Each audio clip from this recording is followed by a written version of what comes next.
수술하시려고 고민하시는 분들이 어떻게 생각을 하고 결정해야 되는가에 대한 얘기거든요. 눈 수술 그럼 뭐 쌍꺼풀 보통 생각하는데 눈이 이제 눈꺼풀이 여기가 눈이 아니고요.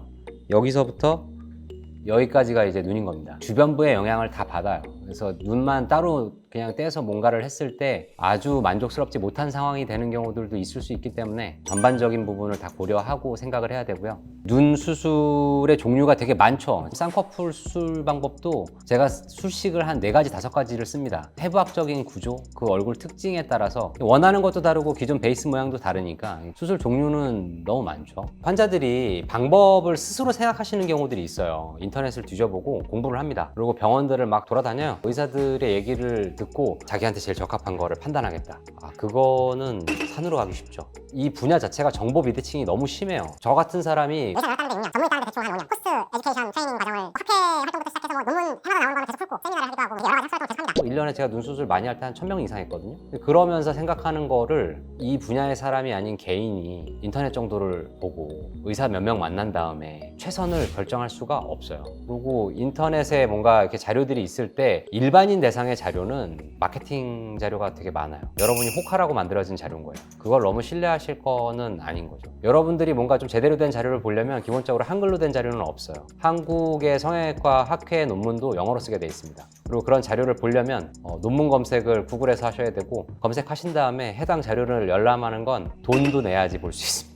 일반인들이 그런 걸 판단하시기는 어렵고 그냥 전문가한테 맡기시는 게 맞아요. 병원 다녀보시면 선생님들마다 다 다른 얘기한다고 느껴지실 가능성이 되게 높아요. 어떤 선생님은 절개 안 해도 된다고 얘기하고 어떤 선생님은 절개 해야 된다고 얘기하고 누구 말이 맞는 거지? 선생님마다 이게 달라지니까 헷갈리죠. 선생님들마다 의견이 달라지는 이유가 있습니다. 진료 봐오신 환경, 교육받으신 환경, 그 선생님의 진료 철학, 예쁘다고 생각하는 주관적인 아이디어, 뭐 이런 것들이 다 영향을 미쳐요. 그래서 어떤 선생님은 절개를 하는 게 확실히 더 예쁘지 생각하실 수도 있고요. 어떤 선생님은 무조건 티 안 나게 뭔가를 하기 위한 방법을 찾는 선생님도 있을 수 있는 거예요. 누가 더 좋다 나쁘다 이렇게 생각하실 것도 아니에요. 이 선생님이 자기랑 맞는지를 생각하시면 돼요. 내가 추구하는 바가 수술한 티 하나도 안 나는 자연스러운 거를 추구하는데 이 선생님은 화끈하게 큰 눈을 하신다. 그럼 나랑 안 맞는 거잖아요. 그러면 맞는 선생님을 찾아가시면 되는 거예요.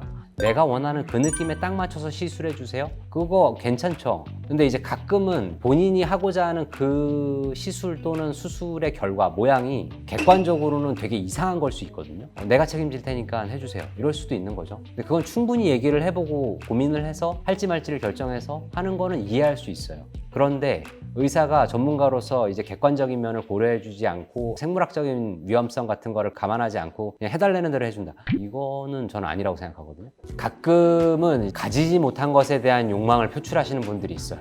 내 눈이 가로로 너무 기니까 되게 동그란 거를 하고 싶다고 온다든지, 가로로는 짧고 눈이 동그라니까 세로로 긴 느낌을 하고 싶다고 온다든지, 밸런스를 좀 맞추는 쪽으로 약간 조절을 했을 때 객관적으로 더 예쁜 느낌을 받게 되는 것은 맞는데, 가지지 못한 것을 가지려고 이제 너무 한없이 그쪽을 추구하시면 생물학적으로도 이게 되게 엄청 힘든 수술이 됨과 동시에 하고 나서 후회가 될 가능성도 많고 그게 나한테 어울리지 않을 가능성도 많습니다. 이 사람이 가지고 있는 장점은 최대한 살리되 단점을 커버하는 형태로 뭔가 디자인이 돼야지, 내가 가지고 있지 않은 것을 그냥 무조건 갖다 끼우겠다라는 생각을 하시면 일이 잘 안 될 가능성이 좀 더 높아요. 예뻐지고는 싶은데 나한테 어울리는 게 뭔지 얘기해 주세요. 나한테 어떤 게 예쁜 건지 잘 모르는 경우들이 생각보다 많이 있어요. 근데 이제 그런 고민은 스스로도 한번 해보기는 해야 돼요. 남의 얼굴을 쭉 보면서 마음에 드는 것들을 고르면 돼요. 가끔은 중구난방으로 골라오는 분들도 있지만 내가 좋아하는 게 뭔지 취향이 드러나는 거죠. 주관적인 면을 찾아보는 것이 필요해요. 객관적인 거는 생물학적으로 이 눈에는 이 정도가 적합한 거가 있다. 그런 해부학적인 구조에 의해서 결정되는 거 플러스 그 사람이 가지고 있는 기본 스타일에 맞추는 거. 근데 그건 이제 제가 봐요.